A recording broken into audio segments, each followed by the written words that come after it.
रात का समय था। चंदनपुर गांव गहरी नींद में डूबा हुआ था, लेकिन गांव के बाहर वो पुराना कुआं आज भी जाग रहा था। ठंडी हवा के साथ पेड़ों की टहनियां हिल रही थीं और उसी कुएं के चारों तरफ एक काली बिल्ली चक्कर काट रही थी। वो बार बार कुएं के अंदर झांकती, फिर पीछे हट जाती, जैसे उसे अंदर से कोई बुला रहा हो। अचानक कुएं के अंदर से एक बहुत धीमी आवाज आई, मुझे बाहर निकालो।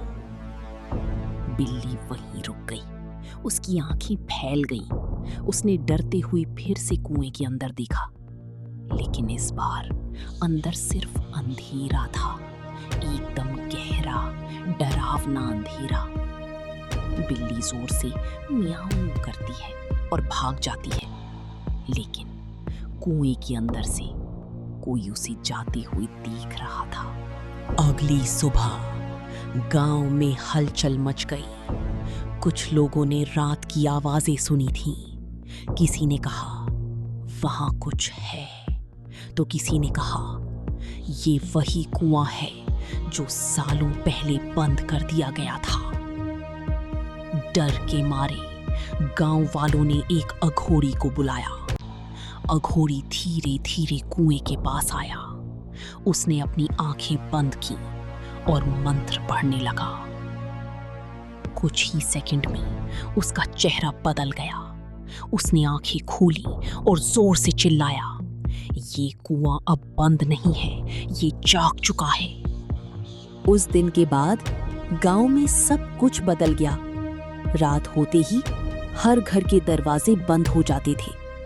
लोग जल्दी सो जाते थे, लेकिन कोई भी चैन से सो नहीं पाता था। पहली रात सब कुछ शांत था, हवा भी जैसे रुक गई थी। और फिर अचानक एक हल्की सी म्याऊं की आवाज सुनाई दी। वही काली बिल्ली जो उस कुएं के पास दिखी थी, अब गांव के अंदर घूम रही थी। उसकी आंखें अब वैसी नहीं थीं, उनमें एक अजीब सी लाल चमक थी। वो धीरे धीरे एक घर के पास रुकी। दरवाजा अपने आप खुल गया। अंदर सब सो रही थी, लेकिन एक बच्चा अचानक उठ बैठा, जैसे किसी ने उसे बुलाया हो।